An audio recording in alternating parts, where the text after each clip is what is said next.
हमारे लिए हमारा आधुनिक विज्ञान है, उतनी ही जरूरी।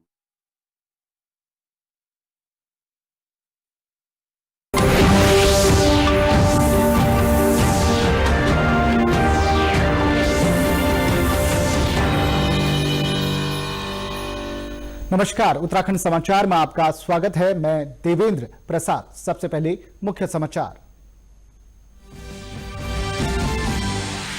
राज्य विधानसभा का बजट सत्र चमोली जिले के भराड़ीसैंण में कल से हो रहा है शुरू। राज्यपाल, मुख्यमंत्री और विधानसभा अध्यक्ष सहित विधायक और अधिकारी पहुंचे भराड़ीसैंण। राज्यपाल के अभिभाषण से शुरू होगा सत्र। 12वीं की हिंदी परीक्षा के साथ हुई उत्तराखंड बोर्ड परीक्षाओं की शुरुआत। बोर्ड परीक्षा को लेकर छात्र छात्राओं में दिखा खासा उत्साह। पहले पेपर में अच्छे अंकों की जताई उम्मीद। स्वस्थ महिला ही स्वस्थ समाज की होती है जननी। सशक्त भारत सशक्त नारी कार्यक्रम को बागेश्वर जिले में महिला डॉक्टर और आंगनबाड़ी कार्यकर्त्री कर रही साकार।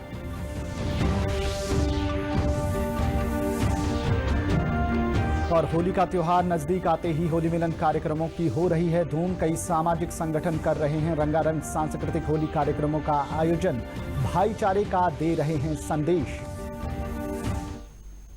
अब खबरें विस्तार से। राज्य विधानसभा का बजट सत्र चमोली जिले के भराड़ीसैंण में कल से आयोजित हो रहा है। इस ओर प्रशासन ने सभी तैयारियां पूरी कर ली है।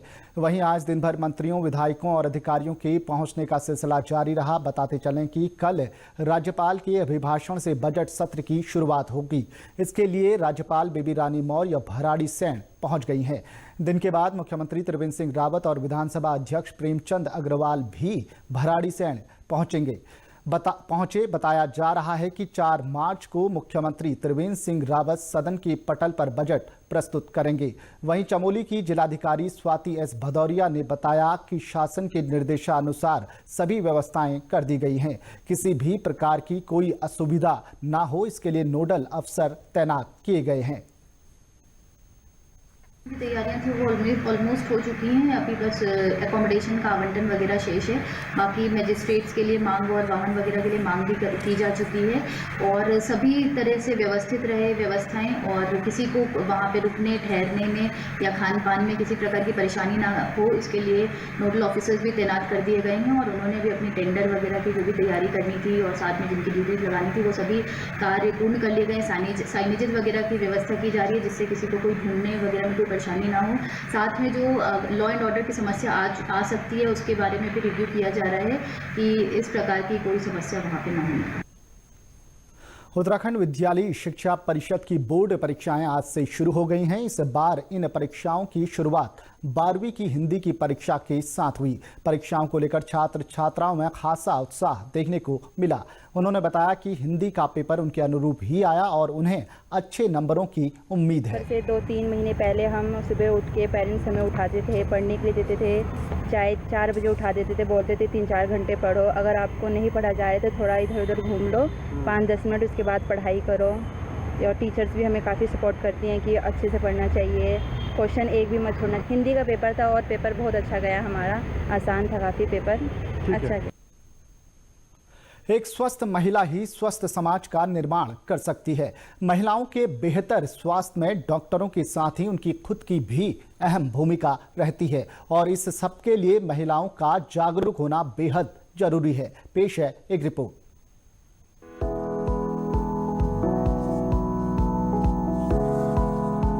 केंद्र और राज्य सरकार की महिलाओं के लिए लागू की गई स्वास्थ्य और पोषाहार योजना को बागेश्वर जिले में महिलाओं तक अधिक से अधिक लाभ पहुंचाने में महिला डॉक्टर और आंगनबाड़ी कार्यकर्त्री की बड़ी भूमिका रही है। बागेश्वर जिला अस्पताल में कार्यरत डॉक्टर रीमा उपाध्याय 14 वर्षों से महिलाओं को अपनी सेवा दे रही हैं। महिलाओं की परेशानी के सामने वो अपनी परेशानियों को किनारे कर देती हैं। दिन हो चाहे रात, अस्पताल और आवास में वो मरीजों की सेवा करने में पीछे नहीं हटती हैं। मैंने यहाँ आगरा में गायनी का कोर्स करने के बाद 2 साल दिल्ली में जॉब करी। फिर मेरे हस्बैंड क्योंकि यहाँ पर डॉक्टर थे तो मैंने शादी के बाद यहीं पे ज्वाइन कर लिया डिस्ट्रिक्ट हॉस्पिटल बागेश्वर में। तब से लगभग 14 साल मुझे अब हो जाएंगे मई में। मैं इसी अस्पताल में एज ए गायनिकोलॉजिस्ट यहाँ पे काम कर रही हूँ। तब से हज़ारों महिलाओं का मैंने इलाज कर दिया है। और यहाँ के लोग क्योंकि बहुत सीधे होते हैं, आपको बहुत ज़्यादा रेस्पेक्ट देते हैं और सच में दे आर नीडी कि आपको उनको आपकी ज़रूरत है, तो ऐसे लोगों को मदद करने में तो बहुत ज़्यादा अच्छा लगता है क्योंकि वो लोग बहुत ज़्यादा रिस्पेक्ट देते हैं और सच में उनको ज़रूरत है क्योंकि उन लोगों को असेसिबल नहीं हो पाती सुविधाएं। तो मुझे यहाँ पे अच्छा लग रहा है। और बाकी पहले से यहाँ पे इम्प्रूवमेंट तो आए हैं, सरकार की काफ़ी योजनाएं आई हैं, आशाएं आ गई हैं, जो कि पहले पेशेंट्स अवेयरनेस नहीं थी, वो अवेयरनेस बढ़ गई है। वहीं महिला डॉक्टर की सेवा भावना से उनसे इलाज करा रही महिलाएं भी काफी संतुष्ट हैं। अभी मैं गर्भवती हूँ। वर्तमान में मेरा इलाज रीमा उपाध्याय मैम से चल रहा है और जो है उन्होंने मुझे अभी शुरुआत में मुझे फॉलिक एसिड की दवाई दी थी। अब फिर उसके बाद अब उन्होंने मुझे 3 मंथ कंप्लीट होने के बाद मुझे आयरन और कैल्शियम की गोलियाँ दी गई हैं खाने के लिए और मुझे बताया गया है कि कितनी बार चेकअप कराना है, हर महीने चेकअप के लिए आना है। स्वास्थ्य केंद्र की सबसे छोटी इकाई आंगनबाड़ी केंद्र है। वहाँ बच्चों से लेकर महिलाओं के लिए पोषाहार, दवा आदि की व्यवस्था होती है। केंद्र सरकार की महिलाओं से संबंधित पोषाहार और अन्य योजनाओं का बागेश्वर में 3,500 से ज्यादा गर्भवती और धात्री महिलाओं को लाभ मिल रहा है। हमारे जनपद में लगभग 1715 गर्भवती महिलाएं और 1800 धात्री महिलाएं पंजीकृत हैं। इन महिलाओं को जो है THR का विशेष लाभ दिया जा रहा है और स्वास्थ्य के संबंध में इन महिलाओं को जो विभाग द्वारा जितनी भी योजनाएं चलाई जा रही हैं वो सभी इन महिलाओं तक पहुंचाई जा रही हैं और सिर्फ नगरीय क्षेत्र में या नज़दीकी केंद्रों में इसका लाभ नहीं दिया जा रहा है बल्कि हर एक क्षेत्र में, जिले के हर एक गाँव तक ये योजना पहुँचाई जा रही है। महिला स्वास्थ्य और पोषाहार योजना का लाभ उठा रही महिलाएं केंद्र सरकार की इन योजनाओं से अब जागरूक हो रही हैं। अब जो है बहुत सरकार ने हमें नॉलेज दी है, सरकार ने हमें जो केंद्र खोले हैं इनसे हमें बहुत जानकारी मिल रहा है स्वच्छता को लेकर, बच्चे को कैसे मेंटेन करके रखना है, खुद को कैसे मेंटेन करके रखना है, क्या क्या पोषण आहार हमें लेना है। आपने देखा होगा कि प्रेगनेंसी के बाद औरतों को परहेज करा जाता था कि ये नहीं खाना है, वो नहीं खाना है, लेकिन जब से हमारे आंगनबाड़ी केंद्र खुले हैं वो हमें जानकारी दे रहे हैं कि क्या खाना चाहिए, क्या नहीं खाना चाहिए। एक माँ को खुद स्वस्थ रहना है पहले, तभी वो अपने बच्चे को स्वस्थ रखेगी। घर की देखभाल और बच्चों की परवरिश का जिम्मा महिलाओं पर है। ऐसे में केंद्र सरकार की पोषण और स्वच्छता योजना से महिलाएं भी जागरूक होकर अपने स्वास्थ्य के प्रति सचेत हो रही हैं। ब्यूरो रिपोर्ट, दूरदर्शन समाचार, देहरादून।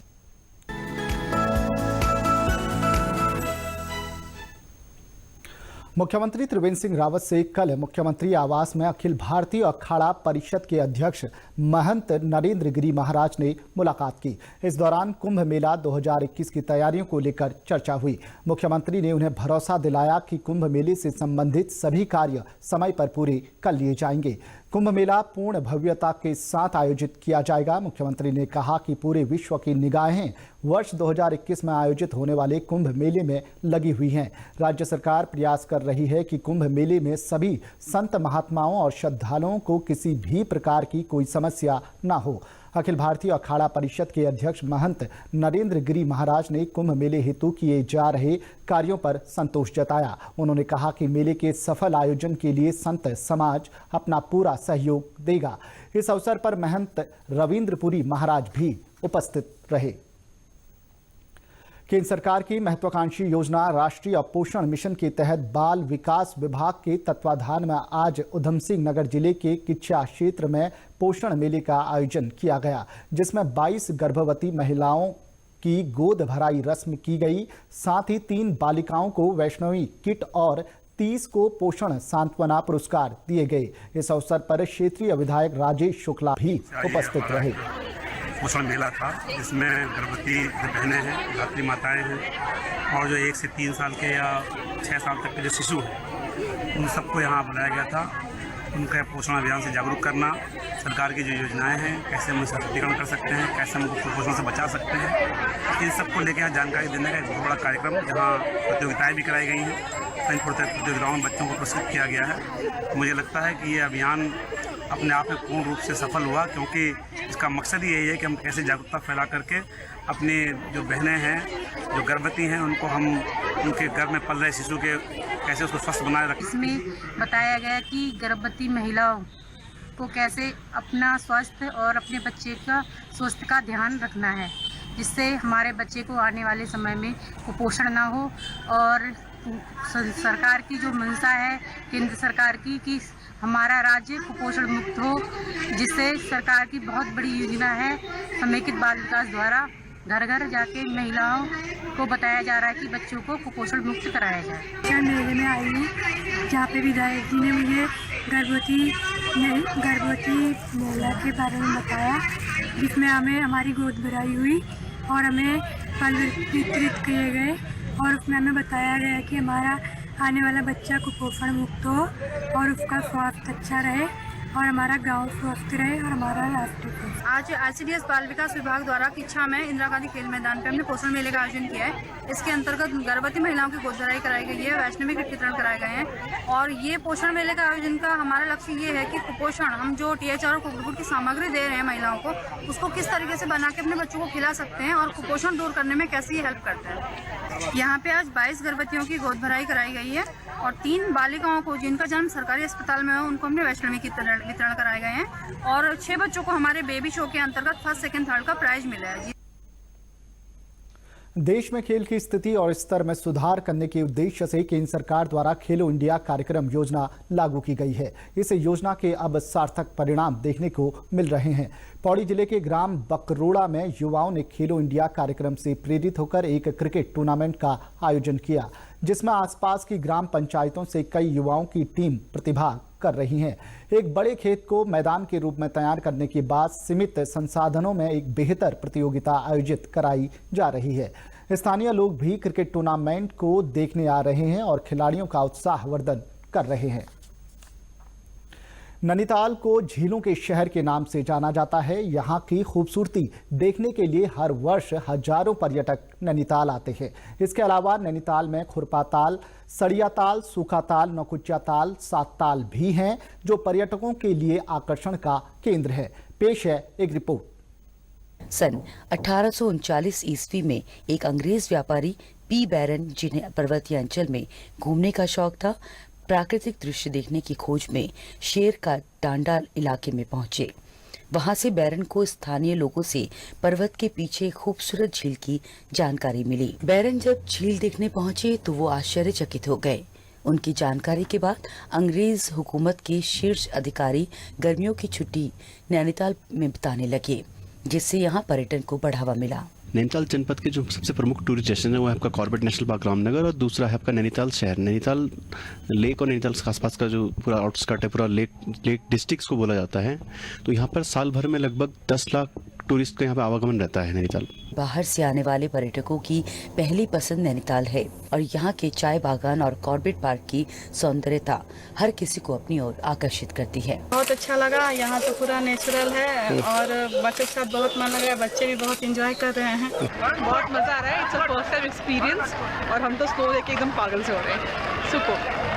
नैनीताल आने वाले पर्यटकों की संख्या में हर वर्ष इजाफा हो रहा है, जिसका लाभ स्थानीय व्यापारियों और सरकार को आर्थिक रूप से मिल रहा है। ब्यूरो रिपोर्ट, दूरदर्शन समाचार, देहरादून।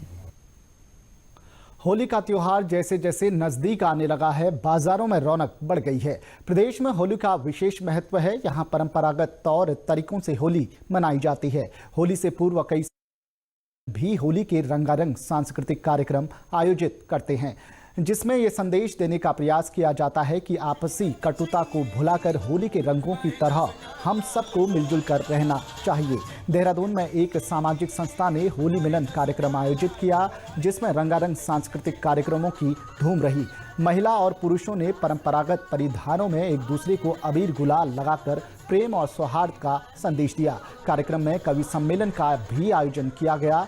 श्रोताओं ने राकेश जैन, जसवीर हल्दर, सुबोध वाजपेयी की कविताओं का जमकर लुत्फ उठाया। होली मिलन कार्यक्रम में नगर की जानी मानी हस्तियों ने शिरकत की। मुख्यमंत्री त्रिवेंद्र सिंह रावत से कल मुख्यमंत्री आवास में भारत में जॉर्जिया के राजदूत आर्चिल दजुलियाशिवली ने शिष्टाचार भेंट की। इस अवसर पर राजदूत आर्चिल दजुलियाशिवली ने मुख्यमंत्री से जॉर्जिया और उत्तराखंड के बीच रक्षा, anti cloud burst, anti forest fire और एंटी हेल स्टॉर्म तकनीक जैसे विभिन्न क्षेत्रों में उत्तराखंड में निवेश की संभावनाओं पर विस्तृत चर्चा की। इससे पहले मुख्यमंत्री ने उनका उत्तराखंड आगमन पर स्वागत करते हुए कहा कि जॉर्जिया और उत्तराखंड की भौगोलिक परिस्थितियां समान हैं। आपदा की दृष्टि से उत्तराखंड काफी संवेदनशील है। उन्होंने कहा कि इन परिस्थितियों में एंटी क्लाउड बर्स्ट और एंटी हेल स्टॉर्म तकनीक उत्तराखंड के बहुत काम आ सकती है। मुख्यमंत्री ने कहा कि एंटी क्लाउड बर्स्ट तकनीक को केदारनाथ सहित अन्य क्षेत्रों में स्थापित कर डेमो लिया जा सकता है। चर्चा के दौरान मुख्यमंत्री के औद्योगिक सलाहकार KS पवार और सचिव अमित नेगी सहित कई वरिष्ठ अधिकारी मौजूद रहे। उत्तराखंड के समाचारों में बस इतना ही। चलते चलते मुख्य समाचार एक बार फिर। राज्य विधानसभा का बजट सत्र चमोली जिले के भराड़ीसैंण में कल से हो रहा है शुरू। राज्यपाल, मुख्यमंत्री और विधानसभा अध्यक्ष सहित विधायक और अधिकारी पहुंचे भराड़ीसैंण। राज्यपाल के अभिभाषण से शुरू होगा सत्र। 12वीं की हिंदी परीक्षा के साथ हुई उत्तराखंड बोर्ड परीक्षाओं की शुरुआत। बोर्ड परीक्षा को लेकर छात्र छात्राओं में दिखा खासा उत्साह। पहले पेपर में अच्छे अंकों की जताई उम्मीद। स्वस्थ महिला ही स्वस्थ समाज की होती है जननी। सशक्त भारत सशक्त नारी कार्यक्रम को बागेश्वर जिले में महिला डॉक्टर और आंगनबाड़ी कार्यकर्त्री कर रही साकार।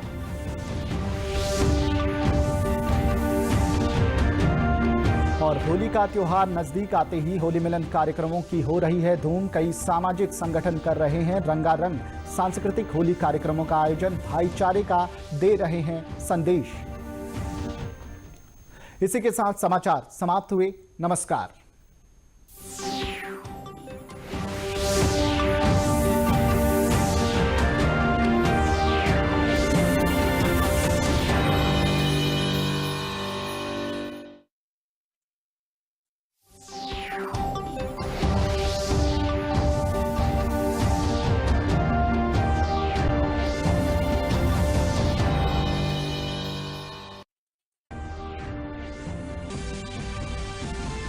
वजीर आला योगी आदित्यनाथ ने कहा मुजरिमों में बढ़ा है पुलिस कार्रवाई का खौफ। वजीर आला ने शामली में 290 करोड़ रुपए की लागत वाले 18 मंसूबों का किया इफ्तिताह और संगे बुनियाद रखा।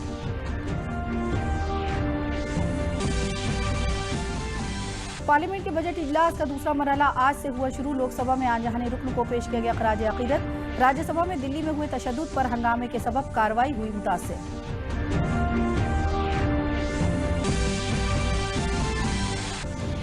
उत्तर प्रदेश